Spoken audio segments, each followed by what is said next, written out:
Bismillahirrahmanirrahim.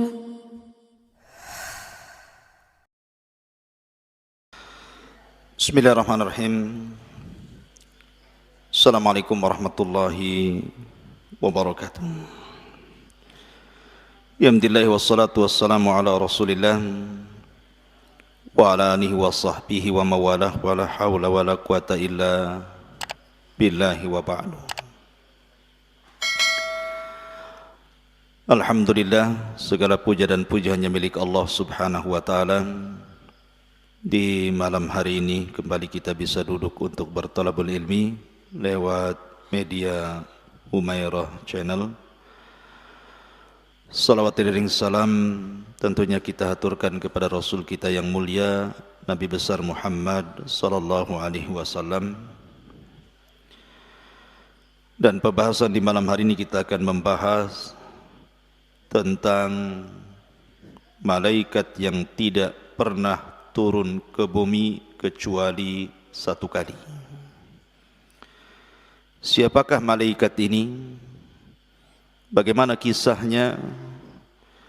Inilah yang kita akan bahas di malam hari ini. Ma'asyiral muslimin, para pemirsa dimanapun Anda berada, kita tahu bahwa malaikat diciptakan oleh Allah subhanahu wa ta'ala dari cahaya. Dan seluruh malaikat diberikan tugas masing-masing.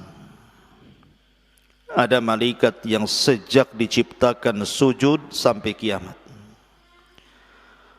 Ada yang hanya ruku sampai kiamat. Ada malaikat yang bertasbih sampai kiamat. Tapi ada juga malaikat yang tugasnya jauh lebih mulia, seperti Jibril menurunkan wahyu, Mikail menurunkan hujan, dan begitu seterusnya. Tapi ada satu kisah, malaikat ini tidak pernah turun ke bumi kecuali satu kali. Bagaimana kisah malaikat ini? Ada 3 hadis yang ingin saya sampaikan. Pertama, hadis yang dikeluarkan Imam Muslim dari sahabat Abdullah ibnu Abbas radhiyallahu anhuma. Jadi suatu ketika Jibril alaihi salam sedang duduk-duduk bersama Nabi sallallahu alaihi wasallam. Tiba-tiba Nabi sallallahu alaihi wasallam dikejutkan dengan suara yang sangat keras yang disebutkan di dalam hadis sami'a naqidan. Naqid itu artinya suara pintu yang dibuka. Kemudian Jibril menjelaskan bahwa suara pintu itu adalah pintu langit yang terbuka, yang sebelumnya belum pernah terbuka. Karena langit itu punya pintu. Wa futihatis sama fakanat abwaba. Nah, ketika pintu langit itu terbuka dan sebelumnya belum pernah pintu itu terbuka, Jibril memberitahu bahwa ada malaikat yang turun dari pintu itu dan tidak pernah turun sebelumnya kecuali hari itu. Kemudian malaikat ini datang menemui Jibril dan Rasul yang sedang duduk-duduk, kemudian mengucapkan salam. Kemudian dijawab. Kemudian malaikat ini mengatakan kepada Rasul, "Abshir binuraini utitahuma." Berbahagialah wahai Muhammad, Allah sudah memberikan kepadamu 2 cahaya, di mana Allah tidak pernah memberikan 2 cahaya ini kepada siapapun nabi sebelummu. Kemudian malaikat ini mengatakan, yang pertama Fatihatul Kitabi, dan yang kedua Khawatimu Suratil Baqarati. Yang dimaksud 2 cahaya itu artinya adalah pertama Fatihatul Kitab surah Al-Fatihah, dan yang kedua penutup daripada surah Al-Baqarah. Karena siapa yang suka membaca 2 cahaya ini, maksudnya Fatihah dan akhir surah Al-Baqarah, maka Allah akan berikan cahaya pada wajahnya. Makanya disebut dua cahaya. Dan dari sini menunjukkan bahwa hadis Sahih Muslim ini bahwa malaikat ini belum pernah turun sebelumnya. Jadi malaikat ini diperintahkan Allah Subhanahu wa taala hanya untuk menyampaikan surah Al-Fatihah dan akhir surah Al-Baqarah. Karena kalau kita melihat tartib turunnya Al-Qur'an, kita tahu bahwa Al-Qur'an itu pertama yang turun surah Al-Alaq. Kemudian yang kedua surah Al-Mudaththir. Kemudian yang ketiga surah Al-Qalam. Kemudian yang keempat surah Muzammil. Kemudian yang kelima surah Al-Fatihah. Yang keenam surah Lahab, kemudian surah-surah yang lainnya. Dan hadis ini menunjukkan tentang keutamaan surah Al-Fatihah, bahwa surat ini adalah satu-satunya surat yang diturunkan oleh Allah lewat malaikat yang belum pernah turun ke bumi kecuali satu kali. Makanya kenapa kemudian surah Al-Fatihah itu adalah seagung-agungnya surat di dalam Al-Quranul Karim. Bahkan isi Al-Quran ada pada surah Al-Fatihah. Kita tahu bahwa Al-Quran itu isinya sepertiga bicara tauhid, sepertiga bicara hukum-hukum fikih, dan sepertiganya bicara akhlak atau kisah-kisah para nabi. Dan di Al-Fatihah semua tergabung tiga-tiganya, baik tauhid, ibadah, ataupun akhlak. Kemudian yang kedua, akhir daripada surah Al-Baqarah juga memiliki keistimewaan. Karena siapa yang membaca akhir daripada surah Al-Baqarah setelah qiyamul lail dan witir, maka Allah akan jaga dari setiap keburukan. Ini hadis yang pertama. Hadis yang kedua adalah hadis Hudzaifah ibnul Yaman radhiyallahu an,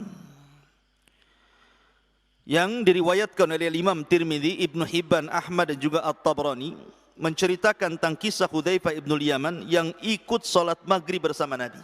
Jadi suatu ketika Hudzaifah ini datang menemui Rasul, kemudian salat maghrib bersama Rasul, disusul dengan isya bersama Rasul, kemudian Rasul pergi. Hudzaifah membuntuti dari belakang. Kemudian tiba-tiba Rasul berhenti, kemudian berbicara. Tetapi Hudzaifah tidak tahu siapa yang diajak bicara Nabi. Apakah dia sedang berdakwah kepada kalangan jin atau sedang bicara dengan siapa? Tiba-tiba Hudzaifah terlihat oleh Nabi SAW, kemudian Rasul menghampiri Hudzaifah, kemudian mendoakan Hudzaifah dan mengatakan, semoga Allah ampuni dosa orang tua kamu wahai Hudzaifah. Kemudian Nabi SAW menceritakan kenapa dia terhenti, kemudian seolah-olah sedang berbicara.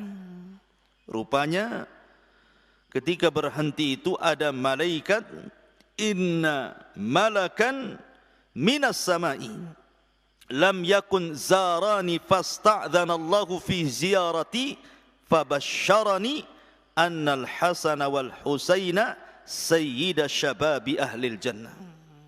Kata Nabi SAW, sesungguhnya ada malaikat yang turun dari langit. Malaikat ini tidak pernah berziarah kepadaku, artinya tidak pernah turun ke bumi.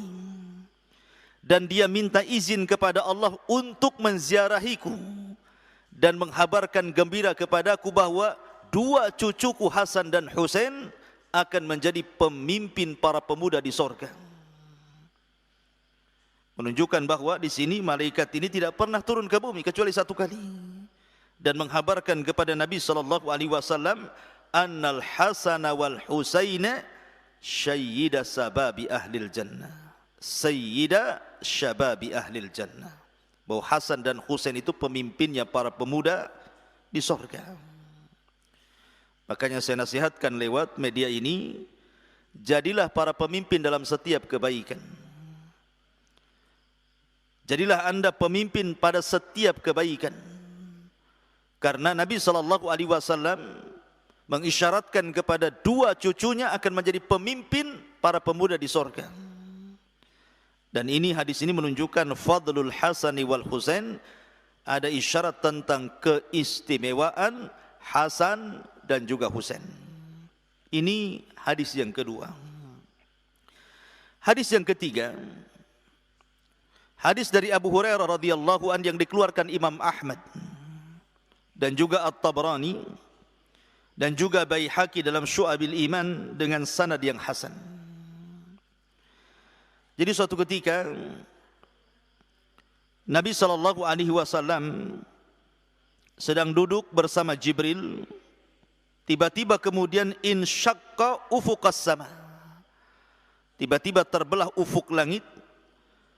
Kemudian tiba-tiba Jibril memberitahu Nabi SAW bahwa turun malaikat yang belum pernah turun sebelumnya dan menghampiri keduanya.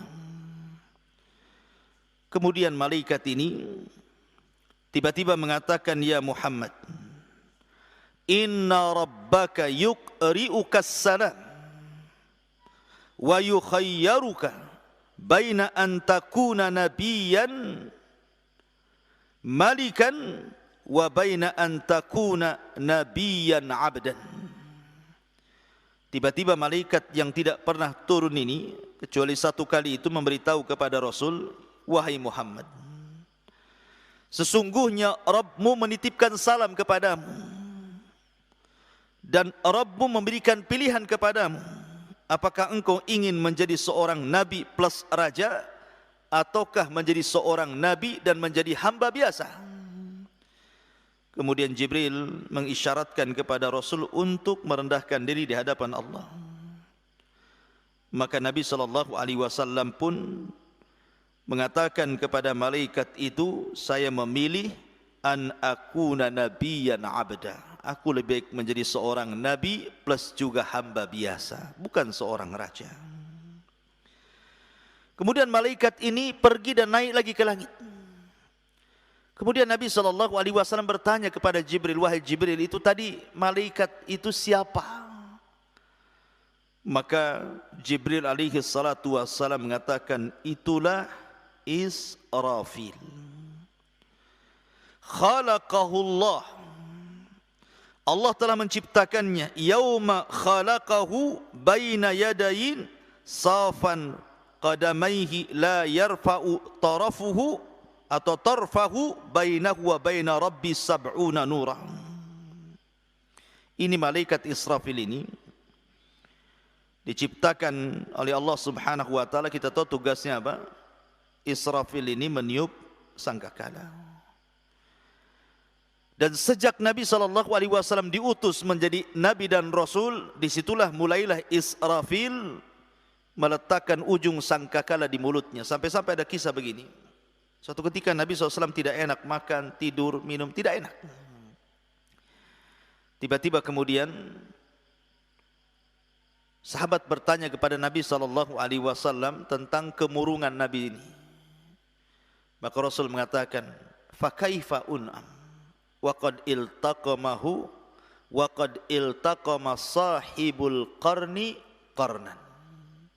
Bagaimana aku bisa merasakan nikmat, kata malaikat Nabi ini, sementara Israfil sudah meletakkan moncong